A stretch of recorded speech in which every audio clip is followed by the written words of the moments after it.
towards the end of the 16th century in Turin, France, René Descartes, a prominent figure in the fields of mathematics and philosophy, has become a staple in modern academia all around the world. With his invention of the Cartesian coordinate system, much of his legacy is greatly felt in the field of mathematics, more specifically geometry and algebra. But perhaps no subject more impacted by René is that of philosophy, more particular metaphysics and epistemology. Being coined the father of modern philosophy, many of his writings are well revered and debated till today. Perhaps the most popular writing, Meditations on First Philosophy, René Descartes breaks down his notion of the human condition and questions all his knowledge, which contradicts Aristotle's thought in which all of our knowledge is acquired from our senses. In Meditations 1 and 2, known as Of the Things of Which We May Doubt, and of the nature of the human mind, and that it is more easily known than the human body, Descartes begins by sitting by a fire and explaining that he doubts everything that he has come to know. He doubts his existence and questions whether or not there is a difference between a state of being awake and the state of being asleep. As to him, they are very similar, and he sees the same kind of objects around him. He explains how his senses are possibly deceived by a demon and has created an illusion of the physical world. But from this, he concludes that he is a thing, since he is able to think about all of this. And he sets out to prove that some things are beyond doubt. He begins by explaining, though what we perceive through our senses may be false, we are capable of both thought and perception.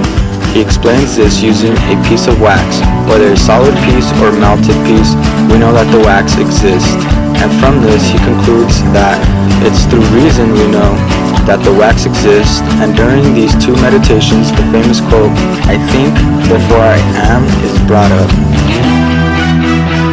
In Meditations 3 and 4, also called Of God That He Exists and of the True and the False, Descartes explains how his perception and imagination are modes of consciousness, which explains why he thinks God exists, since the idea of him is innate, and the fact that he thinks himself as a being who is imperfect and mortal, yet thinks of God as a perfect being who is infinite, explains why he exists, and this concludes into the thought that God is too benevolent of a being to deceive us and gives us the power of knowledge, but allows us to determine our actions, also known as free will, which, if you don't know, is very similar to the story of Adam and Eve in the Garden of Eden, which explains our error as humans. But Descartes concludes that this is a plan of God and we fit perfectly for this world, whether we fail to use God's knowledge or not. In Meditations 5 and 6, known as Of the Essence of Material Things, and again of God, that He does exist, and of the real distinction between the mind and the body of man, Descartes concludes in a circular argument that he does believe in a material world by examining the essence of material things in relation to God, which he looks at mathematics and the concept of the triangle, and states that the idea of a triangle isn't dependent on his thoughts alone, as well as other shapes, and that the aspects of a triangle are too distinct and clear to not be an existing object. So finally, Descartes says that since our senses were given to us by God and that He is not a deceiver,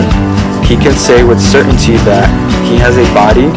but there are two different entities, which one being the mind will outlast the other long after death, which is also known as the concept of dualism.